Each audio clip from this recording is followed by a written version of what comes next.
Hello everyone, my name is Jolee Swanson and this is my presentation for Slaughterhouse-Five. Slaughterhouse-Five is a novel written by Kurt Vonnegut, published in 1969.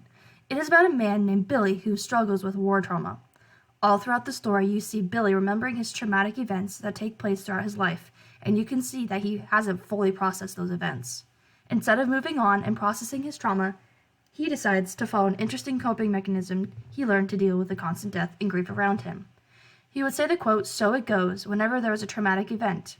This story is a sad but honest depiction of what trauma can do to a person. Slaughterhouse-Five is about the impacts that war, death, and trauma can cause people. It is also learning to be able to forgive yourself.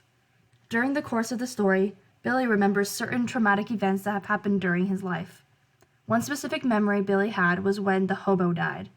Billy often says the line, "So it goes," to help him move on from a traumatic event.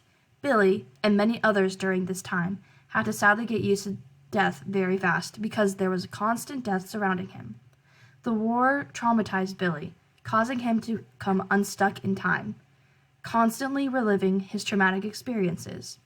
According to an article I read, it states, he experiences moments of his life out of order, allowing him to have a sense of distance from everything that has traumatized him. For Billy, the war essentially cost him his sanity, as he is unable to reckon with the horrors he has seen. Close quote. World War II was a hard time for many. These images are a way of seeing the many impacts that come with war. The protagonist, Billy Pilgrim, changes over the course of the novel by learning to let go of some of his guilt and learning how to cope with the constant trials. Billy is unstuck in time, and so he has to replay the traumatic events over and over again.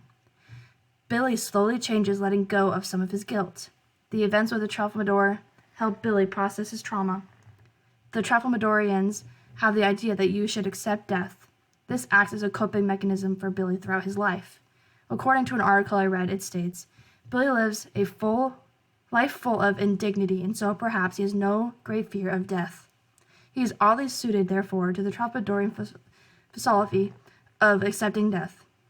This fact may point to an interpretation of the Tralfamadorians as a figment of Billy's disturbed mind, an elaborate coping mechanism to explain the meaningless slaughter Billy has witnessed. The narrator's point of view shows how people felt about the Dresden incidents and all of the trauma that came with it.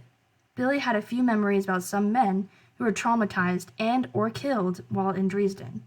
There was one man who was shot for taking a teapot that wasn't his, and another man who threatened to kill his enemies through a hired gunman.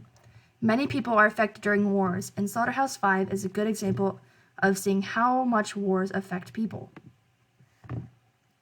Many people fought hard for their countries during World War II. Due to the war, many soldiers faced traumatic events that would haunt them for their whole life. In conclusion, I believe that Slaughterhouse-Five has some very important ideas and lessons. The author, throughout the story, portrayed trauma in a very well-written way. While you are reading the story, you feel like you can feel and see all of the trauma Billy had gone through during his life.